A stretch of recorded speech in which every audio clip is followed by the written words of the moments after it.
Mobile TV. कलामुंडार अमर महाविद्यालय नूतन गृह उद्घाटित हो जाइछि। कलाहांडी जिला कलामुंडा ब्लॉक अंतर्गत जोरडापरा स्थित अमर युक्त 3 महाविद्यालय कुसुरुलार नूतन श्रेणीगृह शुक्रवार दिन नर्ला विधायक धनेश्वर माझी पत्नी श्रीमती तिलोत्तमा माझी द्वारा शुभ उद्घाटन हो जाइछि। श्रीयुक्त नवीन कुमार प्रधान अध्यक्षतार उत्सव में विधायक धनेश्वर माझी सभापति भाव जोगदेइथिबा बेले मुख्य अतिथि भाव श्रीमती तिलोत्तमा माझी और सम्मानित अतिथि भाव पुष्पेन्द्र सिंहदेव सुभाष आचार्य प्रमुख जोग देइथिले।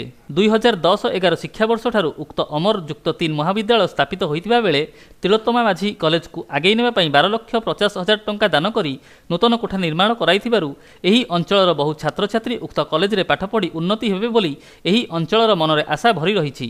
एपटे महाविद्यालयर अध्यापक नरेश बिसी, रवीन्द्र नंद, राजेन्द्र गहिर, क्लर्क प्रताप साहू, अध्यापिका सस्मिता बेहेरा तथा समस्त कर्मचारी माने मध्य किपरि महाविद्यालय छात्र छात्री भल पढ़िबा सह परीक्षा रे भल नंबर रखिबे पुणी महाविद्यालय को सुदृढ़ करिया पई लक्ष्य रखिचंती बोली प्रकाश करथिले।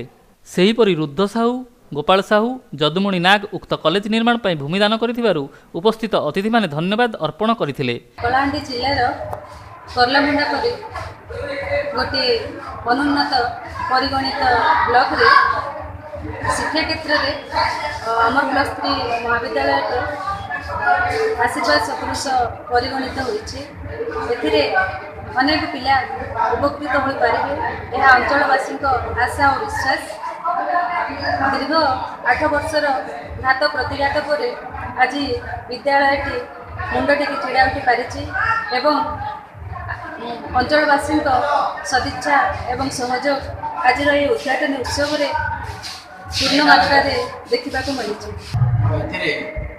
आमे प्राय कलाहांडीर विभिन्न कोण अनुकूल 1500 विभिन्न मान्यगण्य व्यक्ति को निमंत्रित और मुझे बहुत खुशी जे एक दिनर स्वप्न आज साकार हो।